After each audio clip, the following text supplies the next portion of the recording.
and welcome back to my YouTube channel. We're going to continue to discuss Anatomy and Physiology Part 2 as it relates to cosmetology. Procerus covers the bridge of the nose, lowers the eyebrows, causes wrinkles across the bridge of the nose.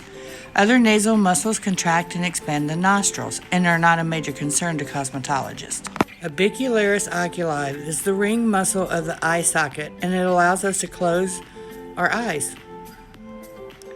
Corrugator is the muscle beneath the frontalis and the orbicularis oculi. It draws the eyebrows down and in and wrinkles the forehead vertically. LEVATOR palpebrae superius muscle is a thin muscle that controls the eyelid and can easily damage during makeup applications. The face has over 30 muscles that control expressions. The buccinator compresses cheeks and expels airs between the lips. Depressor labii inferius draws lower lip to one side. Levator anguli orlaris raises angle of the mouth and draws it inward. Levator labii superius elevates the upper lip and dilates the nostrils. Muscles of the mouth. You have three that pertain to cosmetology. You have triangularis. It pulls the corners of the mouth down. Zygomatic major pulls the mouth upward and backward for smiling. Zygomaticus minor pulls the upper lip backward, upward, and outward when smiling.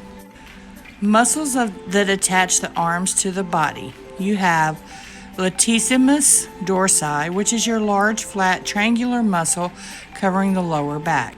It helps to extend the arms away from the body and rotate the shoulders. Pectoralis major and minor cover front of the chest, assist in swinging the movements of the arms. Sartorius anterior is the muscle of the chest that assists in breathing and raising the arms. Trapezius is a muscle that covers the back of the neck and upper and middle regions of the back. It rotates and controls swinging movements of the arm. Muscles of the lower leg and foot. We have Extensor, digitorum, longus, and that bends the foot up and extends the toes. Extensor hallucis longus extends the big toe and flexes the foot. Tibialis anterior bends foot upward and inward. Peroneus longus inverts the foot and turns it downward. Peroneus brevis, it bends the foot down and out. Gastrocnemius is attached to the lower rear surface of the heel and pulls the foot down. So if you think of like pushing the gas pedal, it'll help you remember the gastrocnemius muscle. Soleus bends the foot down. The muscles of the feet include the flexor digiti minimi, which moves the muscles of the little toe. Flexor digitorum brevis is a muscle that flexes the toes and helps maintain balance while walking and standing. Abductor hallucis is a muscle that moves the big toe away from the other toes. Abductor digiti minimi is the muscle that separates the toes and the fingers. Neurology is the scientific study of the structure, functions, and pathology of the nervous system. The nervous system is one of the most important systems of the body. It's broken up into three divisions. The first being the central nervous system, abbreviated CNS. It consists of the brain, the spinal cord. It controls the consciousness and the mental activities, functions of the five senses, which are seeing, hearing, feeling, smelling, and tasting, and voluntary muscle actions, including all body movements and facial expressions. Peripheral nervous system, PNS, is made up of sensory of motor nerve fibers that connect the peripheral, which is the outer parts of the body, to the central nervous system. It has both sensory and motor nerves and carries messages to and from the central nervous system. Autonomic nervous system, ANS, controls the involuntary muscles, regulates the action of the smooth muscles, glands, blood vessels, and heart. The brain is the largest and most complex organization of nerve tissue. It controls sensation, muscle activities of the glands, and the power to think, sense, and feel. Your spinal cord is protected by your spinal column. There's 31 pairs of spinal nerves extending from the spinal cord and are distributed to the muscles and the skin of the trunk and the limbs. Nerves are whitish cords made up of bundles of nerve fibers held together by connective tissues through which impulses are transmitted. You have 3 types of nerves. You have sensory, which is your affector nerves. It carries impulses or messages from sense organs to the brain, where sensations of touch, cold, heat, sight, hearing, taste, smell, pain, and pressure are experienced. Your motor efferent nerves carry impulses from the brains to the muscles. They transmit impulses which produce movement. Your reflex is your third nerve. Its automatic response to a stimulus that involves movement of an impulse from a sensory receptor along an afferent nerve to the spinal cord and a responsive impulse along an efferent nerve to a muscle, causing a reaction. An example is the quick removal of a hand from a hot object. The reflexes do not have to be learned. Nerves of the head, face, and neck. Your cranial nerves connect the brain with the muscles of the head, face, and neck. The 5th cranial nerve is also known as the trifacial nerve or tegmental nerve. It is the chief sensory nerve of the face, and it serves as the motor nerve of the muscles that control chewing. It consists of the 3 branches. Ophthalmic nerve supplies impulses to the skin of the forehead, upper eyelid, and the interior portion of the scalp, orbit, eyeball, and nasal passages. Mandibular nerve affects the muscles of the chin, lower lip, and external ear. Maxillary nerve supplies impulses to the upper part of the face. Your 7th cranial nerve is also known as the facial nerve.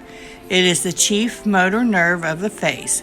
It emerges near the lower part of the ear. Its divisions and branches supply and control the muscles of facial expressions, and it extends to the muscles of the neck. The posterior auricular nerve affects the muscles behind the ears at the base of the skull. Temporal nerve affects muscles of the temple, sides of the forehead, eyebrow, eyelid, and the upper part of the cheek.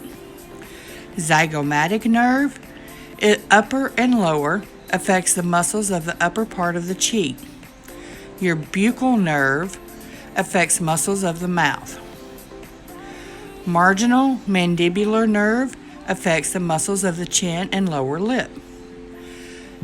Cervical nerves affects the side of the neck and the platysma muscle. The 11th cranial nerve is important to cosmetologists because it is affected during facials, primarily when you are giving a massage to your client. It's also known as the accessory nerve. It is the motor nerve that controls the motion of the neck and shoulder muscles. Nerves of the arms and the hands. We have the digital nerve. It's a sensory nerve. It's a motor nerve that, with its branches, supplies impulses to the fingers. Radial nerve is also a sensory nerve. It's a motor nerve that, with its branches, supplies the thumb side of the arm and the back of the hand. Median nerve, again, sensory nerve, is a motor nerve that is smaller than the ulnar and radial nerves, and that, with its branches, supplies the arms and hand. Ulnar nerve is, again, a sensory nerve. It's a motor nerve that, with its branches, affects the little finger side of the arm and palm of the hand. Nerves of the lower leg and foot. You have your sciatic nerve. It passes through the gluteal region into the thigh, where it branches into smaller nerves. Pain from injury or compression of the sciatic nerve can radiate throughout the abdomen and be sensed in the lower back, hip, and lower abdomen. Tibial nerve subdivides and supplies impulses to the knee, the muscles of the calf, the skin of the leg, and the sole of the feet, the heel and underside of the toes. Common peroneal nerve is a division of the sciatic nerve that extends from behind the knee to wind around the head of the fibula to the front of the leg, where it divides into two branches. Your deep peroneal nerve supplies impulses to the muscles and also to the muscles and skin on top of the foot and adjacent sides of the front and second toe. Superficial peroneal nerve extends down the leg just under the skin, supplying impulses to the muscles and the skin of the leg, as well as to the skin and toes on the top of the foot, where it becomes the dorsal nerve, also known as dorsal cutaneous nerve. Your dorsal nerve extends up from the toes and the foot just under the skin, supplying impulses to the toes and the foot, as well as the muscles of the skin of the legs. Symphaceous nerve supplies impulses to the skin of the inner side of the leg and the foot. The symphaceous nerve begins in the thigh. Cerebral nerve supplies impulses to the skin on the outer side and the back of the foot and the leg. The circulatory system is also referred to as cardiovascular or vascular system. It controls the steady circulation of blood. It consists of the heart, veins, and capillaries that distribute blood throughout the body. The blood is in constant and continuous circulation from the time that it leaves the heart. It is distributed throughout the body to deliver nutrients and oxygen, and then returns to the heart to be sent to the lungs and replenished with oxygen. An adult heart beats about 30 million times a year and pumps nearly 4,000 gallons of blood every day. Pulmonary circulation takes deoxygenated blood to the lungs from oxygenation and waste removal, and then returns the blood to the heart in the left atrium, so that oxygen-rich blood can be delivered to the body. Systematic circulation, also known as general circulation, carries the oxygen-rich blood from the heart throughout the body and returns oxygenated blood back to the heart. The blood vessels are tube-like structures that include the arteries, arterioles, capillaries, venules, and veins. The functions of the vessels is to transport blood to and from the heart and then to various tissues of the body. The types of blood vessels important to a cosmetologist are arteries, which are thick-walled, muscular, flexible tubes that carry oxygenated blood away from the heart to the arterioles. Arterioles are small arteries that deliver blood to the capillaries. Capillaries are tiny, thin-walled blood vessels that connect the smaller arteries to venules. Venules are small vessels that connect the capillaries to the veins. Veins is thin-walled blood vessels that are less elastic than arteries. There are approximately 8 to 10 pints of blood in the human body. Blood is approximately 80% water. It is bright red in the arteries, except for the pulmonary artery, and dark red in the veins. The color change occurs when the exchange of carbon dioxide for oxygen as the blood passes through the lungs, and again with the exchange of oxygen for carbon dioxide as the blood circulates throughout the body. Chief functions of the blood. It carries water, oxygen, and food to all cells and tissues of the body, carries away carbon dioxide and waste products, helps to equalize the body's temperature. It works with the immune system to protect the body from harmful toxins and bacteria. It seals leaks found in injured blood vessels by forming clots, thus preventing further blood loss. Arteries of the head, face, and neck. The common carotid arteries are the main arteries that supply blood to the head, face, and neck. They are located on both sides of the neck, and each artery is divided into an internal and external branch. Internal carotid arteries are supraorbital artery. It supplies blood to the upper eyelid and the forehead. Infraorbital artery supplies blood to the muscles of the eye. External carotid artery supplies blood to the anterior, which is the front parts of the scalp, ear, face, neck, and sides of the head. There are 4 branches of the external carotid artery. You have your facial artery, superficial temporal artery, occipital artery, and your posterior auricular artery. Some of the important facial artery branches include submental artery, which supplies blood to the chin and the lower lip. Inferior labial artery supplies blood to the lower lip. Angular artery supplies blood to the side of the nose. And your superior labial artery supplies blood to the upper lip and the region of the nose. Superficial temporal artery is a continuation of the external carotid artery and supplies blood to the muscles of the front, sides, and top of the head. Some of the important superficial temporal artery branches include frontal artery, which supplies blood to the forehead and the upper eyelid. Parietal artery supplies blood to the side and the crown of the head. Transverse facial artery supplies blood to the skin and the masseter muscle. Middle temporal artery supplies blood to the temples. Anterior auricular artery supplies blood to the front part of the ear. The occipital artery supplies blood to skin and muscles of the scalp and back of the head up to the crown. Your posterior auricular artery supplies blood to the scalp, the area behind and above the ear, and skin behind the ear. The most important veins of the face and neck are parallel to arteries with the same name. The blood returns to the heart from the head, face, and neck through these 2 principal veins. Your internal jugular is located at the side of the neck to collect blood from the brain and parts of the face and the neck. External jugular is located on the side of the neck and carries blood returning to the heart from the head, face, and neck. The ulnar artery and its numerous branches supply blood to the little finger side of the arm and palm of the hand. The radial artery and its branches supply blood to the thumb side of the arm and back of the hand. The radial artery also supplies blood to the muscles of the skin, hands, fingers, wrist, elbow, and forearm.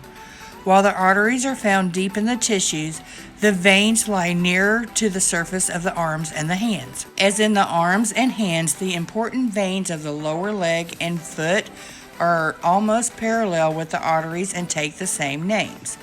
Popliteal artery supplies blood to the foot and is divided into 2 separate arteries known as anterior tibial artery and posterior tibial artery. The anterior tibial artery supplies blood to the lower leg muscles and to the muscles and the skin on top of the foot and adjacent sides of the first and second toes. This artery continues to the foot where it becomes the dorsalis pedis artery. The posterior tibial artery supplies blood to the ankle and the back of the lower leg. Dorsalis pedis or pedis artery supplies blood to the foot. The lymphatic immune system is made up of lymph nodes, thymus gland, spleen, lymph vessels. The lymphatic immune system carries waste and impurities away from the cells and protects the body from disease by developing immunities and destroying disease-causing microorganisms. The lymph nodes are gland-like structures found inside the lymphatic vessels. Lymph nodes filter the lymphatic vessels, which helps to fight infection. The lymphatic immune system is closely connected to the cardiovascular system. They both transport streams of fluid like rivers throughout the body. The difference is that the lymphatic or the immune system transports lymph, which eventually returns to the blood where it originated. The word integument means a natural covering. So you can think of the skin as a protective overcoat for your body against outside elements that you encounter every day, such as germs, chemicals, and sun exposure. Skin is also water resistant. The endocrine system is a group of specialized glands that affects the growth, development, sexual functions, and health of the entire body. Glands, secretory organs that remove certain elements from the blood to convert them into new compounds. Endocrine or ductless glands, such as thyroid or pituitary glands, release hormone secretions directly into the bloodstream. Exocrine or duct glands, sweat and oil glands of the skin, produce a substance that travels through small tube-like ducts. Hormones are secretions such as insulin, adrenaline, and estrogen that stimulate the functional activity or other secretions in the body. The endocrine gland and the hormones they secrete have a tremendous influence on your body. You can see the endocrine glands are as important to us as our brain. Pineal glands play a major role in sexual development, sleep, and metabolism. Pituitary glands affects almost every process of the body: growth, blood pressure, and contractions during childbirth, breast milk production, sexual organ functions in both women and men, thyroid gland functions, and the conversion of blood into energy, which is your metabolism. Your thyroid gland controls how quickly the body burns energy, makes protein, and controls how sensitive the body should be to other hormones. Thyroid malfunction is very common and sometimes can be seen by cosmetologists as a change in growth rate of hair or nails, or quality or texture of hair and nails that changes significantly. The reproductive system produces hormones, primarily estrogen in females and primarily testosterone in males. These hormones affect and change the skin in several ways. Acne, loss of scalp hair, facial hair growth and color, and darker skin pigmentations are some of the results of changing or fluctuating hormones. Fortunately, cosmetologists have access to many products and treatments that can address unwanted changes of this nature and help clients feel more comfortable and confident about themselves. This is one more example of how important your role is in your clients' lives. As you study all the various subjects, you will need to understand the applicable anatomy to apply your skills most effectively. When cutting and styling hair, knowledge of the bone structure of the head will aid you in correctly sectioning for accuracy. When giving massage services, you will need to massage from the insertion to the origin of the muscles, strengthen rather than stretch them. Your understanding and application of proper nutrition and health will aid you in your professional work by reducing strain and fatigue.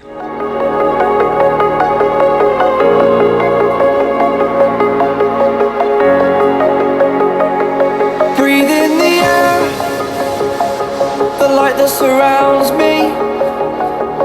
If we hold ourselves together, we'll go far. Created a space, in my head it was empty, but I know that I want to be where you are.